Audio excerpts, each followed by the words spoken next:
வாழ்க, குருவே துணை, குரு அடி போற்றி.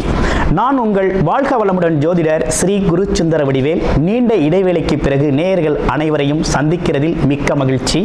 இப்போ பார்த்தீங்கன்னாக்க இந்த தடவை நம்ம சனிப்பெயர்ச்சி பலன்கள் இப்போ வருகின்ற 29ஆம் தேதி மார்ச் 29ஆம் தேதி நடக்கக்கூடிய சனிப்பெயர்ச்சி பலன்கள் என்ன விதமான மாற்றத்தை நடத்த போகுது அப்படிங்கிறத பற்றி விரிவாக நம்ம பார்க்க இருக்கிறோம். அந்த வகையில் இந்த சனி பெயர்ச்சி பார்த்தீங்கன்னா 2.5 வருட காலங்கள் ஒரு ராசியில் இருப்பார், பயணம் பண்ணுவார்.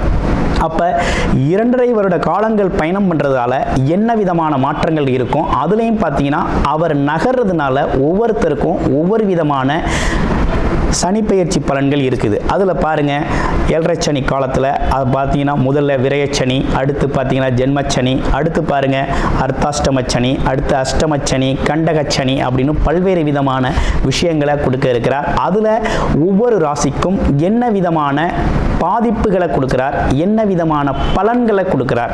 அதுலேயும் பார்த்தீங்கன்னா உடல் ஆரோக்கியம் சம்பந்தப்பட்டு எப்படி இருக்கும், எந்தெந்த ராசிகளுக்கு உடல் ஆரோக்கியத்தில் கவனம் எடுத்துக்கணும், அடுத்து படிப்பு சார்ந்த விஷயத்தில் எந்தெந்த படிப்பு சார்ந்து இப்போ படிக்கிறவங்க, எக்ஸாம் எழுதுகிறவங்க, இவங்களுக்கெல்லாம் என்ன விதமான மந்தத்தன்மையை கொடுக்குறாரு, யாருக்கெல்லாம் அதனால் ஒரு முன்னேற்றத்தை கொடுக்குறாரு ஸ்தான பலத்தால் அப்படிங்கிறதையும் நம்ம தெரிஞ்சுக்க முடியும். அடுத்து பொருளாதாரங்க, வேலை, வருமானம், உழைப்பு, இதெல்லாம் எப்படி இருக்கும், இந்த வருமானம் எதன் அடிப்படையில் எந்த அளவுக்கு உங்களுக்கு முன்னேற்றம் தரக்கூடிய வகையில் இருக்கும், வருமானத்தில் ஏற்படக்கூடிய பாதிப்புகள் என்ன, வேலையில் உத்தியோகத்தில் ஏற்படக்கூடிய பாதிப்புகள் என்ன அப்படிங்கிறதை பற்றி விரிவாக ஒவ்வொரு ராசிக்கும் எப்படி இருக்கும் அப்படிங்கிறத பற்றி முழுமையாக பார்க்க போகிறோம். அதில் பார்த்தீங்கன்னா குறிப்பாக படிப்பு சார்ந்த விஷயங்கள், வேலை சார்ந்த விஷயங்கள், வருமானம் சார்ந்த விஷயங்கள், தொழில் சார்ந்த விஷயங்கள், அடுத்து பார்த்தீங்கன்னா உடல் ஆரோக்கியம் சம்பந்தப்பட்ட விஷயங்கள், இவை அனைத்தும் சனி சம்பந்தப்பட்ட, அதுவும் ஆயுள் சம்பந்தப்பட்ட விஷயத்தையும் சேர்த்து முழுமையாக நம்ம இந்த விரிவாக நம்ம தெளிவாக பார்க்க போகிறோம். அந்த வகையில் இந்த வீடியோவை ஸ்கிப் பண்ணாமல் அனைத்து ராசிக்காரர்களும் விரிவாக பார்த்து தெரிஞ்சுக்கோங்க. கும்பம் ராசி காலச்சக்கரத்தின் 11வது ராசியான கும்பராசிக்கு என்ன விதமான சனி பெயர்ச்சியால் என்ன விதமான மாற்றங்கள் நடக்க இருக்குது. இப்போ இது நாள் வரையும் நம்ம ராசியில் தான் அமர்ந்திருந்தார், ஜென்மச்சனி பாதிப்பில் இருந்தோம். இந்த ஜென்மச்சனி பாதிப்பு என்ன மாதிரி பாதிப்பை கொடுத்தது? கும்பராசி அப்படின்னாலே சனி பகவானோட ஆதிக்கம் நிறைந்தவர்கள், அதுலேயும் ரொம்ப ஜென்டில்மேன் அப்படின்னா கும்பராசி அன்பர்கள் தான். எந்த இடத்துலையும் ரொம்ப ஜெனுவனாக நடந்துக்கக்கூடியவங்க. ஆமாம், அதே போல் ரொம்ப டீசென்சி மெயின்டைன் பண்ணுறது. ஆமாம், ஒரு லிமிட்லே இருக்கிறது, சடன் லிமிட்லே இருந்து ஒரு லெவல் மெயின்டைன் பண்ணி ஒர்க் பண்ணுறது அப்படிங்கிறதெல்லாம் இவங்களுக்கு ஒரு அருமையான ஒரு விஷயம். ஆமாம், அதிகப்படியான அன்பும் கொண்டவர்களாக இருக்கிறாங்க. இவங்களை பொறுத்த வகையில் இந்த ஜென்மச்சனி பாதிப்பு எப்படி இருந்துச்சு அப்படின்னா, தலையில் ஏறி சனி பகவான் உட்கார்ந்தது மாதிரி உட்கார்ந்து ஒரு ஆட்டிட்டார். ஒரு 5 வருஷமாக, ஏற்கனவே 2.5 வருஷம் அது ஒரு பக்கம், இப்போ 2.5 வருஷம் போல் ஜென்மச்சனி பார்த்தீங்கன்னா தலையிலே உட்காந்து ஒரு ஆட்டிட்டார். இதனால் என்ன நடந்துச்சுன்னா, உடல் ஆரோக்கியம் கெட்டு போச்சு. இன்னொரு பக்கம் எந்த முடிவுமே நம்மளால் எடுக்க முடியல, எதையுமே செயல்படுத்த முடியல. ஒரு வேலையாக இருக்கட்டும், ஒரு தொழிலாக இருக்கட்டும், இல்லை ஒரு செயலை செய்கிறதா இருக்கட்டும், எதையும் ஒரு திறம்பட செயல்படுத்த முடியலை. ஒரு குழப்பம். அப்படியே உறவுகளில் கொஞ்சம் அதை பற்றி பேசி சரி பண்ணிக்கலாம் அப்படின்னா வருத்தம் ஏற்பட்டுருது. ஏதோ ஒரு வகையில் நம்ம கூறுற வார்த்தை அவங்களுக்கு எதிராக தெரியுது, அவங்க பேசுகிறது நமக்கு எதிராக தெரியுது, வருத்தம் உருவாகுது. அப்படிங்கிறது மாதிரி ஒரு குழப்பமான ஒரு சூழ்நிலை, எந்த முடிவையும் எடுக்க முடியலை, உறவுகளில் மன வருத்தம். ஆமாம், அதே நேரத்தில் ஒரு தடுமாற்றம்,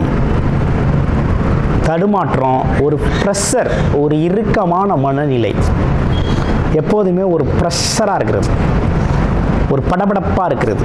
இப்படிப்பட்ட விஷயங்கள்லாம் இந்த ஜென்மச்சனியாக இருந்ததுனால வந்த பிரச்சனை. யாருக்குன்னா கும்பராசி அன்பர்களுக்கு வந்த பிரச்சனை.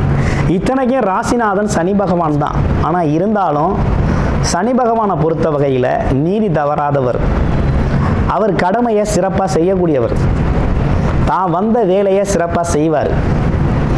7.5 சனி அப்படின்னாலே அவர் அந்த இடத்துல அந்த வேலையை, அவரோட பணியை நேர்மையாக செய்வார்.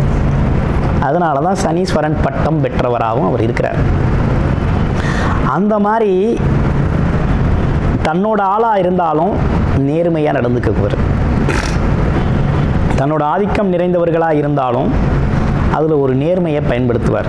அப்போ அந்த நேர்மை அப்படிங்கிறது உங்களுக்கு என்ன விதத்தில் பாதிப்பு கொடுத்துச்சு, அந்த ஜென்மச்சனி எந்த அளவுக்கு உங்களை அனுபவத்தை கொடுத்துச்சு அப்படிங்கிறது உங்களுக்கு தெரியும். ஏன்னா நிறைய ஜாதகங்களை நம்ம பார்த்துருக்கோம். கும்பராசி நேயர்களோட ஜாதகத்தை நிறைய ஜாதகங்களை கடந்த மாதங்களில் வருடங்களில் பார்த்துருக்கோம். மிகப்பெரிய குழப்பங்களையும் உறவுகளில் சிக்கலையும் பண கஷ்டத்தையும் மன விரயத்தையும் அதிகமாக சந்தித்தவங்களாக இருக்கிறீங்க. தடுமாற்றம் உடையவர்களாகவும் இருந்தீங்க. வேலை இல்லை, நிறைய பேருக்கு வேலை இல்லை, வேலை பறி போயிடுச்சு. தொழிலில் வருமானம் இல்லை, வந்தாலும் வரவுக்கும் செலவுக்கும் சரியாக இருக்குது, கொஞ்சம் கூட மிச்சம் இல்லை. வியாபாரத்துலையும் அப்படி தான், ஒரு நாள் நடக்குது ஒரு நாள் நடக்கலை, நடந்தது உடனே செலவாகுது அப்படிங்கிற மாதிரி இருந்துச்சு. ஸோ இப்படிப்பட்ட இவை அனைத்தும் ஒரு முடிவுக்கு வந்துருச்சு. ஒரு குழப்பமான காலகட்டம், ஒரு சிரமமான காலகட்டம் ஒரு முடிவுக்கு வந்துருச்சு. ஆமாம், 5 வருஷம் முடிஞ்சிருச்சு. 7.5 வருஷத்தில் 5 வருஷம் சிறப்பாக முடிஞ்சிருச்சு. இனிமேல் வரக்கூடிய 2.5 வருஷம் நல்ல காலம்தான். ரொம்ப நல்ல காலம்னு சொல்லிட முடியாது, ஆனால் இருந்தாலும் இனி அவ்வளவு பாதிப்பு இல்லை. ஆமாம், ஸோ பாதிக்கு மேலே தாண்டியாச்சு, பாதி கிணறுக்கு மேலே 3/4 கிணறு தாண்டியாச்சு. அதனால் இனி ஒன்றும் பயப்பட வேண்டாம். இனி பயத்துக்கு வேலை இல்லை, சனியால் தடைகள் இல்லை. எப்போதுமே சனி பகவான் போவையில் எல்லாத்தையும் கொடுத்துட்டு போயிடுவாரும்பாங்க. பறிச்சதெல்லாம் கொடுத்துட்டு போயிடுவார். சனி கொடுத்தால் எவர் தடுப்பார் அப்படின்னு சொல்கிறது மாதிரி சனி எவ்வளவெல்லாம் பறித்து சிரமப்படுத்தினாரோ அவ்வளதையும் திரும்ப கொடுத்து ஆக்கப்பூர்வமாக இருக்க வச்சுட்டு போயிடுவார். அதற்கான அனுபவத்தை, அதோட ஒரு பொருள் கிடைக்கிது அப்படின்னா அந்த பொருளோட முக்கியத்துவம் என்ன, அதோட இம்பார்ட்டன்ஸ் என்ன அப்படிங்கிறத தான் இப்போ புரிய வச்சுருப்பார். அதை புரிய வச்சுட்டு திரும்ப அதை கொடுத்துட்டு போயிடுவார். ஏன்னா உப்பு இருக்கையில் உப்போட அருமை தெரியாது அப்படின்னு சொல்லுவாங்கள்ல, அந்த மாதிரி அது இல்லைன்னா எப்படி இருக்குது, அது கிடைக்கையில் அதை எப்படி பயன்படுத்தணும் அப்படிங்கிற மாதிரி எல்லா விதத்திலையும், உறவுகள்லையும் சரி, வேலையிலையும் சரி, வருமானத்துலையும் சரி, பணங்காசுலையும் சரி, புரிஞ்சுக்கிறதுலையும் சரி, முடிவெடுக்கிறதுலையும் சரி, உடல் ஆரோக்கியத்துலேயும் சரி, எல்லாத்துலேயுமே ஒரு நல்ல ஈக்குவலாக நல்ல ஒரு அனுபவத்தை கொடுத்துருப்பார். இந்த அனுபவம் கொடுத்துட்டு அனைத்தையும் கொடுத்துருவார். இனிமேல் கொடுக்குற காலம்தான், இனி எடுக்கிற காலம் இல்லை. அதனால் இனிமேல் ஒரு நல்ல காலம் பிறந்துருச்சு அப்படின்னே உங்களுக்கு சொல்லலாம். இனிமேல் நல்லாயிருக்கும். இனிமேல் இதுவரைப்பட்ட கஷ்டங்கள்லாம் இனிமேல் இருக்காது. உங்கள் கமிட்மெண்ட் படி இனி நீங்கள் ஆட்டோமேட்டிக்காக போக ஆரம்பிச்சிடலாம். இனிமேல் நீங்கள் நினச்சதெல்லாம் படிப்படியாக நடக்க ஆரம்பிச்சிடும். அதற்கான வழிகள் உங்களுக்கு தெரிய ஆரம்பிக்கும். கருத்து வேறுபாடுகள் உங்களுக்கு யாருக்கிட்டையும் இருக்குது அப்படின்னா அதெல்லாம் நீங்க ஆரம்பிச்சிடும். புரிதல் வரும். உங்களை பற்றி உங்களுக்கே ஒரு புரிதல் வரும். உங்கள் சுற்றத்தை பற்றியும் ஒரு புரிதல் வரும். எல்லாருக்கும் உங்களுக்கு புரிந்து கொள்ளக்கூடிய ஒரு தன்மை அப்படிங்கிறது உண்டு. ஒரு போராட்டத்திற்கு, நீண்ட போராட்டத்திற்கு பிறகு மிகப்பெரிய வெற்றி அப்படிங்கிறது மாதிரி கிட்டத்தட்ட ஒரு 5 வருடத்திற்கு பிறகு இனிமேல் வெற்றிகளை அனுபவிக்க போகிறீங்க. சாதனைகள் உங்களை தேடி வரப்போகுது. ஆமாம், இதுலேயும் 2வது ரவுண்டு இருந்தாக்கா அவங்களுக்கு பாதிப்பு இல்லை. இந்த ஃபஸ்ட் ரவுண்டில் இருக்கிறவங்களுக்கு தான் ரொம்ப பாதிப்பாக இருந்திருக்கும். செகண்ட் ரவுண்ட் இருந்தவங்களுக்கு ஏதோ ஒரு வகையில் வருமானம், தொழில், வேலை எல்லாத்துலேயுமே ஓரளவு ஒரு செட்டில்மெண்ட் லைஃப் தான் இருந்திருக்கும். அதில் எந்த மாற்றமும் இல்லை. ஆனால் இருந்தாலும் இப்போ என்னன்னு கேட்டிங்கன்னா, சனி பகவான் உங்கள் ராசிக்கு எந்த இடத்துல இருக்கார் அப்படின்னு பார்க்கையில் 2ஆம் இடத்துல அமர்ந்துட்டார். இப்போ ஜென்மச்சனி உங்களுக்கு பாதிப்பு இல்லை. யூ ஆர் ஆல் ரைட், எல்லாம் க்ளீன் ஆயிடுச்சு. ஆனால் இருந்தாலும் 2ஆம் இடத்துல இருக்கிறதுனால கொஞ்சம் கவனமாக இருக்கணுங்க. மற்றவங்கள்ட்ட பேசையில் நீங்கள் பேசுகிற வார்த்தைகளை கவனித்து பேச வேண்டும். மற்றவங்கள புண்படுத்திடக்கூடாது. உங்களோட சொல்லோ செயலோ மற்றவங்கள காயப்படுத்திடக்கூடாது. அதில் கொஞ்சம் கவனம் எடுத்துக்கங்க. அடுத்து வர்றது கொஞ்சம் வர ஆரம்பிச்சிடும்.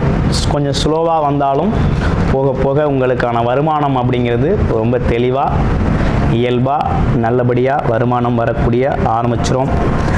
இதில் குறிப்பாக என்னென்னு பார்த்தீங்கன்னா, கண், காது, மூக்கு, வாய் சம்மந்தப்பட்ட விஷயத்திலாம் கொஞ்சம் கவனம் எடுத்துக்கங்க. ENT கொஞ்சம் கவனம் எடுத்துக்கங்க. ஆமாம், உடல் ஆரோக்கியம் சம்மந்தப்பட்ட கவனம் எடுத்துக்கணும். கிட்டத்தட்ட பொருளாதாரம் அப்படிங்கிறது இனி மேம்பட ஆரம்பிச்சிடும். பொருளாதாரத்தில் ஒரு முன்னேற்றம் தான். ஆமாம், பொருளாதாரத்தை பற்றி நீங்கள் இனி பயப்பட வேணாம். ஏன்னா 4, 8, 11 போன்ற இடங்களை குரு பகவான் பார்க்குறாரு. 4ஆம் இடம் வண்டி வாகனம் சம்பந்தப்பட்ட விஷயங்கள். ஆமாம், அதே போல் இப்போ 8ஆம் இடம் பயணங்கள் தொடர்பான விஷயங்கள், திடீர் அதிர்ஷ்டம் சம்பந்தப்பட்ட விஷயங்கள், ஒப்பந்தங்கள் சம்பந்தப்பட்ட விஷயங்கள் இதெல்லாம் கிடைக்கும். 11ஆம் இடம் லாபம் சம்பந்தப்பட்ட விஷயம். எப்படியும் பொருளாதாரத்தில் ஒரு முன்னேற்றம் அப்படிங்கிறது உண்டு. அந்த முன்னேற்றத்துக்கு ஏற்ற வரவுக்கேற்ற செலவு அப்படிங்கிறது ஆரம்ப காலத்தில் இருக்கத்தான் செய்யும். போக போக அதில் ஒரு நல்ல மாற்றத்தை நீங்கள் காணலாம். சேமிப்பு அப்படிங்கிறது உயரும். சேமிப்பு அப்படிங்கிறது கொஞ்சம் கொஞ்சமாக உயரக்கூடிய ஒரு அமைப்பு அப்படிங்கிறத கொடுப்பாரு. இப்போவும் என்னென்னா ஒரு முக்கியமான விஷயத்தில் கவனம் எடுத்துக்கணும். ஜென்மச்சனி பாதிப்பிலிருந்து விலகினாலும் ரிலேஷன்ஷிப்பில் எமோஷனலாக யாருக்கிட்டையும் டென்ஷன் ஆகுறதோ, கோவப்படுறதோ, அப்செட் ஆகுறதோ இந்த மாதிரி விஷயங்கள்லாம் இருக்கக்கூடாது.